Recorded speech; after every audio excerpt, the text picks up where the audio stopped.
اس پر بات کریں گے. ہمارے ساتھ موجود ہیں رضوان نصیر صاحب. رضوان صاحب کیا کہیں گے؟ ابھی ٹرمپ کی جانب سے گفتگو بھی کی گئی ہے. انہوں نے یہ کہا ہے کہ امریکہ نے ایران کے خلاف بڑا آپریشن شروع کر دیا ہے اور یہ بھی ان کی جانب سے کہا گیا کہ ہمارا مقصد ایرانی حکومت سے آنے والے خطرات کو ختم کر کے امریکی عوام کا دفاع کرنا ہے. کیسے دیکھتے ہیں آپ؟ دیکھیں، سب سے پہلی بات تو دیکھنے والی ہے، جب بھی جنگ شروع کی جاتی ہے نا، خاص طور پہ امریکہ کی طرف سے، تو اس میں بیانیہ جنگ، وار ٹائم نیریٹو جسے کہتے ہیں، وہ بڑا امپورٹنٹ ہوتا ہے. ڈونلڈ ٹرمپ نے جتنی اسپیچ کی ہے اس میں اسرائیل کا ذکر کتنی دفعہ آیا اسے آپ دیکھیں تو آپ کو پتہ چل جائے گا کہ اس نے یہ اسرائیل کی جنگ بتائی نہیں. وہ بتائی ہے کہ American people they endangered American interest, اور سٹارٹ کیا جب 1979 میں امریکن ایمبیسی کو تہران کے اندر ہوسٹیج کیا گیا تھا، وہاں سے بھی بات کی، اور اس کے بعد کہا گیا کہ امریکہ کے ساتھ جو ایران نے کیا اس میں اکتوبر 7 کا بھی ذکر کیا، جس میں اسرائیل نے اس کو بہت بڑا ایک بنا کے پیش کیا. اس میں ایران کی پراکسیز کا ذکر کیا گیا، جس میں حماس، حزب اللہ کا ذکر کیا گیا. اب دیکھیں، دو تین چیزیں ہیں. ایک تو سب سے بڑی بات، اگر اس کی اسپیچ کا احاطہ کیا جائے اور انالیسس کیا جائے، ایک بات تو بڑی واضح ہے کہ یہ جنگ تھوڑی ڈیسائسو ہونے والی ہے. جیسے امریکہ نے مائنڈ بنا لیا ہے، انہوں نے کہا کہ Iranian navy will be destroyed. اب یہ تو انہوں نے واضح طور پہ کہہ دیا کہ ہم، یعنی کہ we are in a mind کہ ہم نے نیوی کو ڈسٹرائے کرنا ہے، کیپیبلٹی کو. اس کے بعد ابھی آخر میں جو کہہ رہے تھے کہ ٹو گریٹ ایرانین پیپل کہ do not come out, stay shelter in your homes because bombs will be dropping everywhere. اس کا مطلب یہ ہے کہ انہوں نے اب یہ مائنڈ بنا لیا ہے کہ جب تک یہ اپنے گرینڈ آبجیکٹو، جس میں رجیم چینج ہے اور جس میں وہ ایک سو کالڈ کہہ رہے تھے کہ نیوکلیر فیسلٹی جو ایران کی، لاسٹ ٹائم بھی انہوں نے، ٹرمپ نے اپنی وار میں کہا کہ آپریشن مڈ نائٹ ہیمر جو کہ لاسٹ ٹائم کیا گیا ہے، جس میں فورڈو، اصفہان، یہ سارے کے سارے نیوکلیر فیسلٹیز ٹارگٹ کی گئی ہیں.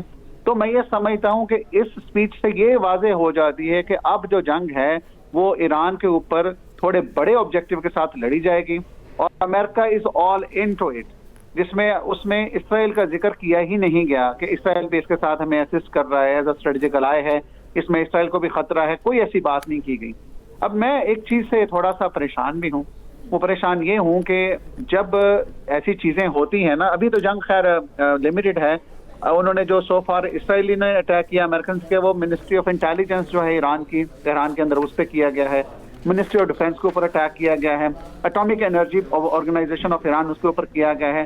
پارچن ملٹری کمپلیکس کے اوپر کیا گیا. یہ وہ اٹیکس ہیں سو فار وہ کیے ہیں انہوں نے، یعنی کہ وہ سلیکٹڈ ایریاز جہاں پہ ان کی انسٹالیشنز ہیں، ان کی اسٹریٹجک کمانڈ بیٹھی ہوئی ہے. اب آ جاتی ہے بات، اگر یہ فرسٹریٹ ہوتے ہیں، ان کے آبجیکٹو کمپلیٹ نہیں ہوتے، تو یہ پاپولیشن کے اوپر بھی بامبنگ جائے گی. یہ کچھ ایریاز میں ایسا بھی ہوتا ہے کہ ان کے ظاہری بات ہے ایران نے ریٹیلیٹ بھی کرنا ہے. تو میں یہ سمجھتا ہوں کہ loss of life is very much جو ہے نا ایکسپیکٹڈ ایران کے اندر بھی، اور جو ایران کے ایریاز اگر ایران ریٹیلیٹ کرتا ہے امریکن بیسز جو کہ ریجن کے اندر ہیں، میں نے پہلے بتایا کہ ان کا بھی اندر شامل ہو جانا پھر انڈسپینسیبل ہو جائے گا. تو loss of life is more expected. Donald Trump کی اسپیچ جو ہے وہ بڑی ایک اتھارٹیٹیو، بڑی اگریسو، لیکن ایک سمارٹ پلے یہ کیا گیا ہے کہ وہ بتایا گیا ہے کہ ہم، آج تک ایسا پریزیڈنٹ آیا ہی نہیں ہے جو ایرانینز کی مدد کر سکتا تھا. میں آ گیا ہوں تو میں ہی مدد کروں گا. تو یہ دکھانا چاہ رہے ہیں کہ ایران کے اپنے لوگ چاہ رہے ہیں کہ اس رجیم سے جان چھوٹ جائے، لیکن کیا ایران کے لوگ یہ چاہ رہے ہیں کہ ہمارے اوپر بمبارڈمنٹ کریں، ہمارے لوگوں کو شہید کر دیں، ہمارے شہروں کو تباہ کر دیں، ہماری جو اکانومی تباہ و برباد کر دیں اور اس کے بعد ہمیں کوئی اور حکومت دے دیں؟ ایسا بالکل بھی نہیں ہے. تو یہ جو وار ٹائم نیریٹیوز ہوتے ہیں نا، یہ بڑے اسمارٹ لوگ جو اسٹریٹجسٹ بیٹھے ہوتے ہیں وہ ان کو لکھ کے دیتے ہیں کہ you have to make this speech. تو انہوں نے بڑا ٹارگیٹڈ چیزیں کہی ہیں اس کے اندر، اور باقی جو ابھی کچھ چیزیں انفولڈ ہوں گی، فردر جو اٹیکس کرے گا امریکہ، اسرائیل، اور چیزیں انفولڈ ہوں گی. اور ایک ان کا نشانہ ہوگی ایران کی جو سپریم لیڈر ہیں، ایران کی جو کمانڈ ہے، ملٹری کمانڈ. لاسٹ ٹائم بھی ایران کو بہت لاس ہوا ہے، ان کے ملٹری کے جنرلز، ٹاپ کمانڈ، اس میں کافی ایلیمینیشنز ہوئی ہیں. تو اس دفعہ بھی ایکسپیکٹڈ ہے کہ کیونکہ امریکن کے پاس بڑی ایک سوفسٹیکیٹڈ ٹیکنالوجی ہے، اور ٹیکنالوجی کے علاوہ ان کی جو انٹیلیجنس ہے وہ بڑی ایک ایکوریٹ ہے، جس کی وجہ سے ان کے جو وار آبجیکٹیوز ہیں وہ بڑا سمارٹلی اچیو کر لیتے ہیں. جی صحیح. ڈاکٹر رضوان نصیر صاحب، بڑا سمارٹلی پلے کیا ہے امریکی صدر ڈونلڈ ٹرمپ کی جانب سے جو ان کا وار ٹائم نیریٹو ہے، جس کا ذکر آپ نے بھی کیا ہے. میں بیسیکلی یہ جاننا چاہتا ہوں عوام کے سمجھنے کے لیے کہ اصل میں کیا واقعتاً ایران سے امریکہ کو کوئی خطرہ تھا؟ نہیں، اس میں مجھے اس چیز کیسے بھی آتی ہے، دیکھیں امریکہ جیوگرافیکلی وہاں پہ سچویٹڈ ہے، ایران کے میزائل ہی نہیں جا سکتے، اٹلانٹک اوشن کراس نہیں کر سکتے ایران کے میزائل۔ اچھا، اب دوسری بات یہ ہے کہ سب سے بڑا خطرہ تھا تو وہ اسرائیل کو تھا، جنگ بھی اسرائیل نے چھیڑی اور منہ کی کھا لی، جون کے اندر جو جنگ ہوئی ہے 12 days وار، اس کے اندر دیکھ لیا تو ایران کو نہ تو خطے میں کوئی خطرہ تھا جب سے یہ رجیم آیا ہے 1979 سے، ریولوشنری گارڈ کا رجیم، تو اس میں امریکہ کی جتنی انسٹالیشنز ہیں خطے کے اندر انہوں نے ہمیشہ ڈیفینسو رہتے ہوئے کبھی انہیں ہٹ نہیں کیا جب تک کہ انٹل انلیس انہیں کمپیل نہ کر دیا جائے، تو امریکہ کو تو خطرہ نہیں تھا، یہ تو کنفرم ہے۔ لاسٹ ٹائم بھی جب عراق کے اندر ملٹری انسٹالیشنز کے اوپر ایران نے اٹیک کیا تھا، انہیں ڈکلیئر کیا تھا کہ we are going to take revenge from you, ہم ریٹیلیٹ کرنے جا رہے ہیں، تو اس وجہ سے تو لہٰذا امریکہ کو اٹسیلف کوئی خطرہ نہیں تھا۔ ہاں، امریکہ کے مفادات میں سب سے بڑا مفاد یہ ہے کہ اسرائیل اس خطے میں امریکہ کا پولیس مین بیٹھا ہوا ہے جس نے یہاں پہ خطے کی جتنی پالیٹکس ہے، جس نے انشور کیا ہے کہ یہاں پہ جو آئل سپلائیز ہیں، آج بھی آئل دنیا میں دوسرے نمبر پہ بڑی کموڈٹی ہے آفٹر دی ڈیٹا، وہ آج بھی انہوں نے انشور کرنا ہے، ان کی انڈسٹری، ان کا ملٹری کمپلیکس سارا کا سارا آئل سپلائی سے چل رہا ہے۔ اور یہ جو جنگ شروع ہوئی ہے اس میں آپ کو پتہ ہی ہے کہ ابھی جو اس خطے میں چل رہی ہیں آئل کی پرائسز اور ہائی ہو جائیں گی جیسے ہوتی ہیں نارملی، جو شپمنٹس چلتی ہیں وہ روک دی جائیں گی کہ وہاں سے جتنا آئل سپلائز چاہے وہ قطر ہے، سعودی عربیہ ہے، ساری کی ساری خطہ سارا ڈسٹرب ہوگا۔ اس کے علاوہ جو ایئر سپیس ہے وہ بھی وہاں سے متاثر ہوگی۔ تو ابھی گاڈ نوز یہ امریکہ کے مائنڈ میں کیا ہے، کیونکہ یہ ان کے ہاتھ میں ہے کہ جنگ کو کتنا اسٹریچ کرنا ہے اور کتنا سکویز کرنا ہے۔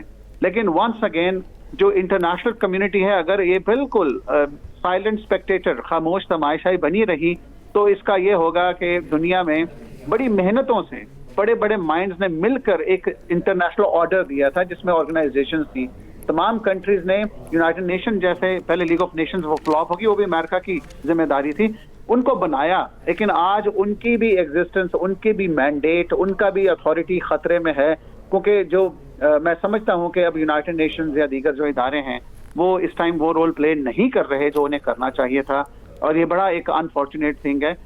اگر ایسا ہوتا رہا تو پوری دنیا میں مائٹ از رائٹ ہو جائے گا، جیسے ابھی ڈاکٹر مریم نے ذکر کیا تھا کہ وہ جو مدورو تھے پریزیڈنٹ، ان کو ان کے کنٹری سے اٹھا کے لے آئے اندر اور کہا کہ ہم انہیں ٹرائل کریں گے، صدام حسین کو یہاں سے اٹھا کے عراق سے لے گئے، واپس لے گئے۔ تو میں یہ کہوں گا اس طرح کی جو چیزیں ہیں they are setting very wrong precedents for the other powerful countries، اگر جب ان کے ہاتھ میں طاقت آئے گی تو وہ بھی ویسے ہی کریں گے۔ تو لہٰذا فی الحال میرا کنسرن یہ ہے کہ یہ جنگ جتنی جلد ہو سکے اسے سیز فائر کی صورت میں رکنا چاہیے۔